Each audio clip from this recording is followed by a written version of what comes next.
আসসালামু আলাইকুম রহমতুল্লাহ। সবাই কেমন আছেন? আশা করি ভালো আছেন যে যেখানে আছেন।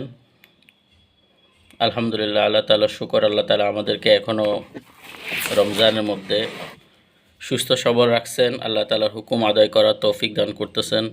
সেই জন্য আল্লাহ তাআলার দরবারে অসংখ্য লাখো কোটি শুকরিয়া। দরুদ ও সালাম হজরত মুহাম্মদ মুস্তাফা আহমদ মুস্তাফা মুহাম্মদ রাসূলুল্লাহ সাল্লাল্লাহু আলাইহি সাল্লামের উপর।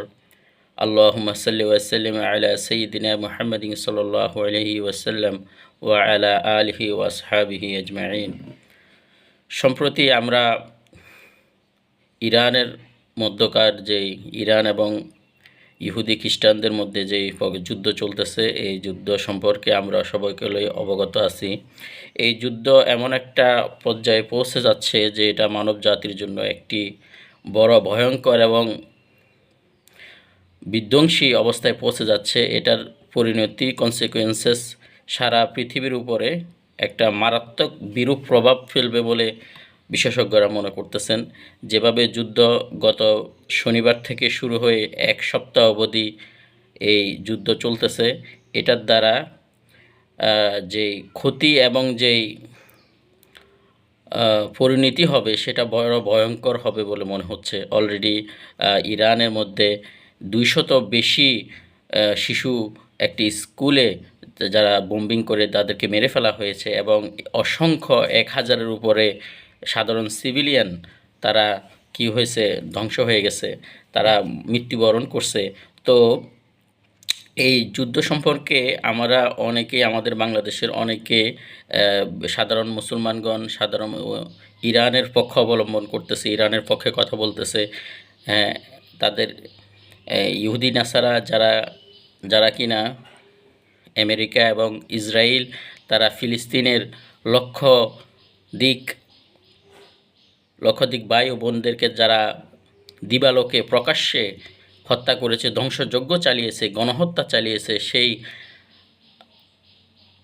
ইসরায়েলের বিপক্ষে অবশ্যই আমাদের অবস্থান থাকবে। ইসরায়েলের বিরুদ্ধে যদি অন্য কোনো অমুসলিম রাষ্ট্র যদি যুদ্ধ ঘোষণা করে, ভেনেজুয়েলা হোক, কিউবা হোক, চীন হোক, অন্য কোনো রাষ্ট্রও যদি যুদ্ধ ঘোষণা করে, তাহলে আমরা অবশ্যই তাদের পক্ষে থাকব, ইসরায়েলের বিপক্ষে থাকব।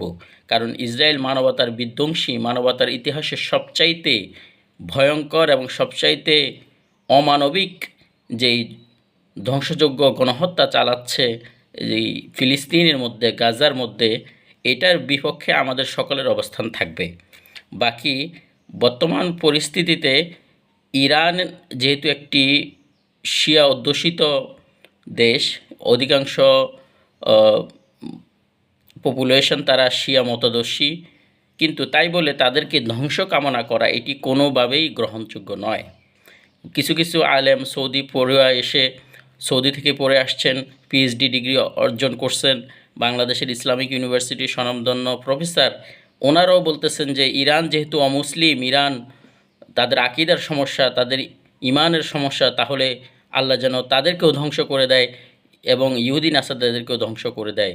একজন আরেকজনের সাথে যুদ্ধ করে যেন উভয় পক্ষ ধ্বংস হয়ে যায়, এরকম দোয়া করতেছেন, এরকম লিখুনি লিখতেছেন।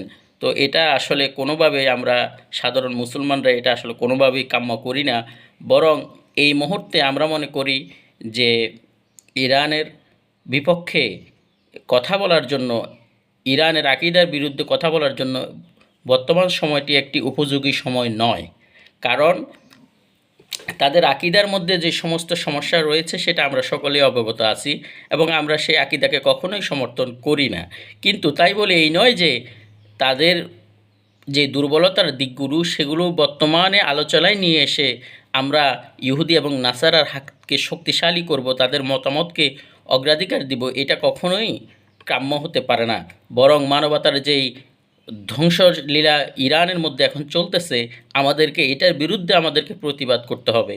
আমরা কখনোই চাই না যে ইরান এবং মুসলমানদের মধ্যে যুদ্ধ শুরু হোক, কিন্তু পরিস্থিতির এমন পর্যায়ে চলে যাচ্ছে যে হয়তো সেরকম হতে পারে, যেহেতু তারা মধ্যপ্রাচ্যের মার্কিন ঘাঁটিগুলির মধ্যেও আক্রমণ চালাচ্ছে, মার্কিন অ্যাসেট যে জায়গা আছে সেই জায়গায় তারা আক্রমণ করতেছে। এটার দ্বারা ইরান এবং মুসলিম রাষ্ট্রগুলোর মধ্যে একটি বিরূপ প্রতিক্রিয়া সৃষ্টি হচ্ছে এবং এটি স্বাভাবিক এবং এটি তাদেরই কর্মফল যারা মার্কিনীদেরকে এই আরবের ভূখণ্ডে তাদেরকে ঘাঁটি করতে দিয়েছিল। তো আমরা ইরানের পক্ষে আছি, ইরানের পক্ষে আমরা থাকব। ইরান যেন ইহুদি এবং নাসারাদেরকে উপযুক্ত